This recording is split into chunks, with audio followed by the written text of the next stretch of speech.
시장의 중심 잡아보겠습니다. 오늘 장 키포인트 루크투자연구소 임순재 대표 나오셨습니다. 안녕하세요, 대표님. 네, 안녕하십니까. 예, 자, 이야기 나누기에 앞서서 오늘 장 키워드부터 화면으로 확인하고 오겠습니다. 자, 오늘 장 키포인트 기업 실적에 집중입니다. 여기서 투자 포인트 얻어볼 수 있을 만한 게 있는지 잠시 뒤에 체크해 보도록 하고요. 미증시 마감 상황부터 확인을 해보겠습니다. 네, 미증시 조금 전에 얘기했듯이 나스닥은 사상 최고치를 기록했습니다. 특히 대형 기술주들이 이번 주에 실적 발표들이 좀 많이 있는데요. 그런 실적 발표에 대한 기대감이 이제 올랐다라고 보시면 될 것 같고요. 대신 이제 다우 같은 경우에는 소비재 관련된 부분이 조금 이제 실적이 예상보다 조금 부진할 거다라는. 그러니까 기대치보다 조금 더 떨어질 수도 있다라는 거하고, 그다음에 이제 원자재 가격의 상승 때문에 조금 이제 하락을 한 거 아닌가라고 보여집니다. 일단 시장 전체적으로 나쁘지 않은 그런 상황이다라고 보시면 될 것 같고요.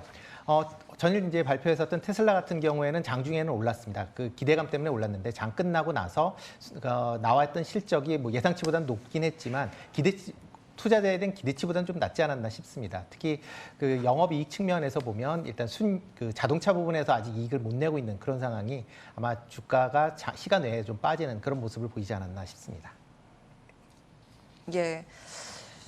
요즘 계속해서 돌아가면서 3대 지수가 신고가 행진을 미국은 보이고 있는 상황이고요. 이제 이런 영향이 우리 시장에 어떻게 미치게 될지가 관건이 될 건데 어떻게 평가하세요? 네, 일단 국내 시장도 비슷하게 지금 순환매 비슷하게 지금 돌아가고 있습니다. 3,200포인트를 찍은 이후에 지금 며칠 좀 조정을 보였고요. 그다음에 어제 이제 다시 3,200포인트를 이제 재탈환하는 이제 그런 모습을 보였다라고 보시면 될 것 같고요. 일단 가장 중요한 게 시장의 외국인 흐름이 아닌가 싶습니다. 외국인이 일단 매수가 들어오면 지금 주가가 올라가는 그런 상황이고, 빠지면 그러니까 매도를 하게 되면 주가가 이제 빠지는 그런 모양새다라고 보시면 될 것 같고요.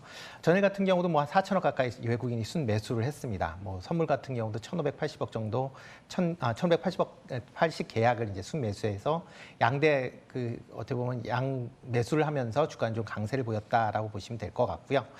일단 외국인 같은 경우 지금 순매수를 하고 있는 종목을 본다라고 하게 되면 실적이 상당히 좋아지는 그런 업황의 그 대표주다라고 보시면 될 것 같습니다.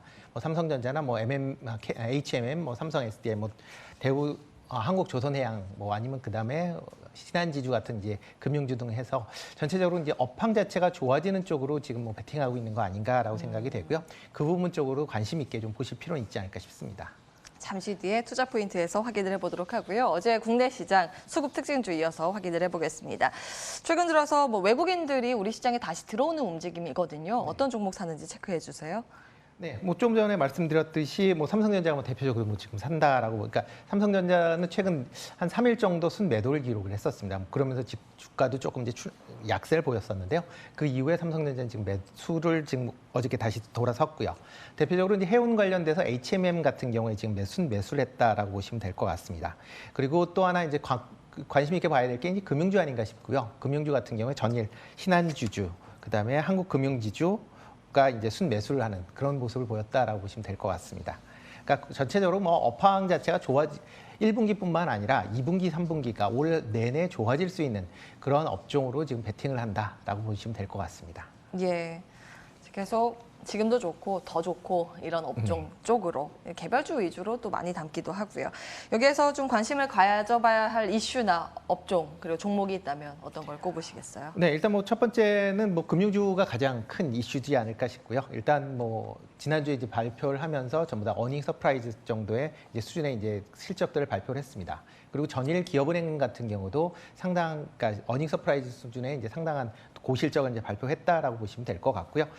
일단 기존의 금융주, 특히 이제 은행주 같은 경우는 배당주다라고 생각을 많이 했는데 이제는 실적주로 전환되는 거 아닌가라고 생각을 하고 있습니다.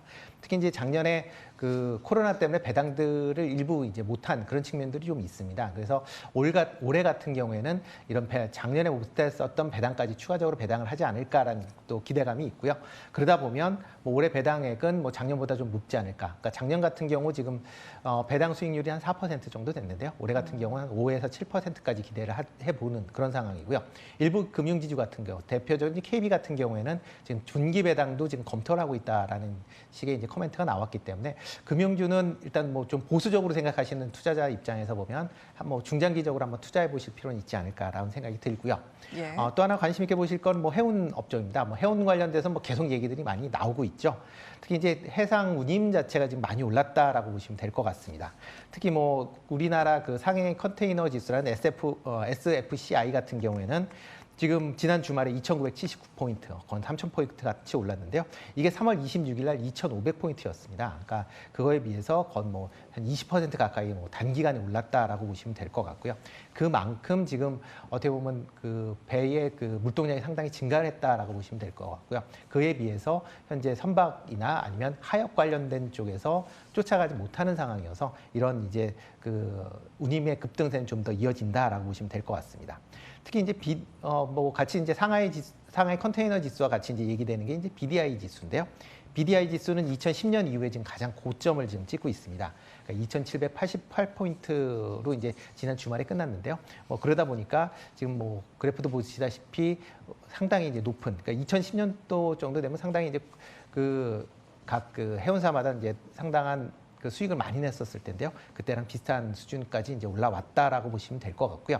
또 하나 이제 관심 있게 보실 게 항공운임입니다. 항공운임 관련돼서 지금 그 상하이 미국 관련돼서 지금 이제 항공료가 이제 최근 들어 조금 올라가는 그런 모습을 보이고 있습니다. 작년 4월 달에 조금 강세를 보였다가 그 이후에 지금 뭐 글로벌 이제 경제 이제 거래가 이제 좀 줄면서 항공 운임이 조금 많이 하락을 했었습니다. 그래서 지금 뭐 화면에 보시면 이제 회색으로 보이는 게 그러니까 그 아시아에서 그러니까 미국으로 이제 가는 그런 항공 운임인데요. 작년에 이제 10불을 넘었었다가 계속 지금 하향세를 보이고 있었습니다. 그러다가 최근 들어 다시 이제 올라서는 그런 모습을 보여서요. 뭐 그러니까 4월 중순 기준으로 하면 킬로그램당 8.18달러를 이제 기록을 하고 있습니다. 아마 지금 예상치로는 아마 5월 달에는 한 10달러를 넘어갈 수도 있다라는 그런 이제 전망치들이 나오고 있으니까요. 만약 그렇게 된다라고 하게 되면 일단 항공 쪽에 그러니까 항공 화물에 강점을 갖고 있는 대한항공도 뭐 최근 들어 이제 주가가 옆으로 많이 횡보를 했었는데 조금 관심 있게 가지실 필요는 있지 않을까 싶습니다. 네. 배로 실어 나르는 해운 운임도 오르고 비행기로 실어 나르는 항공 운임도 오르고 투자 아이디어는 대한항공 꼽아주셨습니다. 금융주도 좋게 말씀 주셨는데 금융주의 탑픽은 뭐라고 보세요? 네, 금융주 탑픽은 뭐 아무리 봐도 대표적인 게 KB금융이 제일 탑픽 아닐까 KB금융. 싶고요. 그다음에 뭐 신한금융지주도 뭐 좀 관심 있게 보실 필요는 있지 않을까 싶습니다. 신한금융지주도 일단 KB금융과 신한금융지주도 관심권에 놓고 이제 철강 이야기를 해보겠습니다. 철강 가격의 상승세가 심상치가 않고 그럼 철강 산업에 대해서도 긍정적으로 봐야 되는지도 궁금하고요. 네, 예, 그렇습니다. 뭐 이제 철강 가격 관련돼서 뭐 최근 들어 얘기가 많이 올랐고 일단 주가가 뭐 일단 반영을 해준다라고 보시면 될 것 같은데요. 지금 뭐 중국의 이제 철강 가격 지금 동향표를 지금 보고 계십니다. 그러니까 작년 하반기 이후서부터 지금 뭐 상당히 많이 폭발적으로 증가를 했다라고 보시면 될 것 같고요. 거의 뭐 2배 가까이 올랐습니다. 그만큼 중국에 이제 관련된 그 철강 수요가 이제 상당히 증가를 했다라는 거고요. 또 하나가 이제 그 중국 정부의 이제 대기 환경 규제 부분이 좀 있습니다. 그래서 대표적으로 이제 중국의 철강 도시가 이제 탕산시인데요. 탕산시에 그 저품질 석탄을 쓰거나 아니면 철강을 쓰고 있는 그런 그 철강 공장에 대해서 일부는 조업 중단을 지금 실행을 하고 있는 그런 상황입니다. 그래서 올해 최대한 30에서 50% 정도 그 조업 중단할 수도 있다라는 식의 그런 이제 그 당국의 코멘트가 나왔기 때문에요. 그만큼 올해 이제 철강 수요, 중국에 관련된 철강 수요는 공급량은 좀 줄지 않을까라는 좀 생각을 하고 있고요. 그러다 보니까 철강 가격도 이제 상당히 많이 올랐다라고 보시면 될 것 같습니다.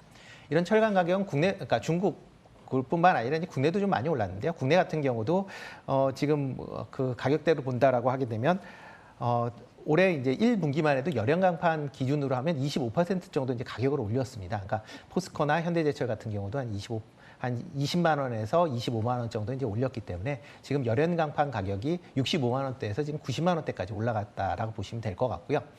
그다음에 냉연강판 같은 경우도 지금 100만 원 언저리입니다. 그러니까 올해 초에 이제 70만 원대에서 보면 많이 올랐던 그런 상황이다라고 보시면 될 것 같으니까 향후에 그 철강 관련 쪽 회사들의 주가는 계속 좋아지지 않을까라는 생각이 듭니다. 이게 한 분기로 끝날 것 같지는 않고요. 올 내내는 좋아질 있지 않을까라는 점 생각을 하고 있고요. 특히 이제 하반기 들어 그 컨센서스가 계속 올라가고 있습니다. 그러니까 하반기에 그 각 철강 회사들의 컨센서스가 계속 올라가고 있는 그런 상황을 감안한다라고 하게 되면 투자해 주시면 좋을 것 같고요.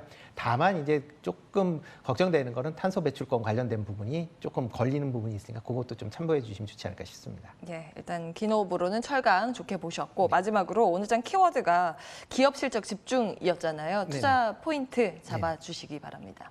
네, 일단 뭐 오늘 그 계속 이제 투자 같은 그 기업 관련된 실적은 계속 올해는 또 좋아지지 않을까라고 생각이 들고요. 뭐 이런 그 금일 같은 경우는 뭐 기업 실적 관련된 부분이 이제 계속 발표가 되겠지만 특히 좀 관심 있게 볼 쪽은 이제 테슬라가 오늘 일단 실적이 나왔습니다. 일단 뭐 나쁘게 나온 실적은 아니기 때문에 뭐 관련된 2차 전지 관련 쪽으로 조금 관심 있게 보실 필요는 있지 않을까라는 생각이 들고 있고요.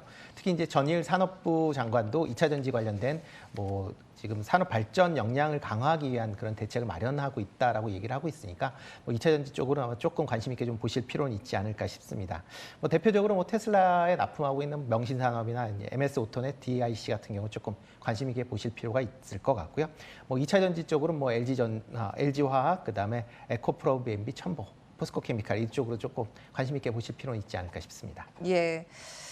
기본적으로 LG화학이랑 포스코케미칼 등등은 많이 알고 계실 거고 이제 테슬라 납품업체를 새롭게 말씀 주신 거예요. 명신산업, MS오토넷, DIC까지 점검해 드립니다. 루크투자연구소 임순재 대표와 함께했습니다. 말씀 고맙습니다. 네, 고맙습니다.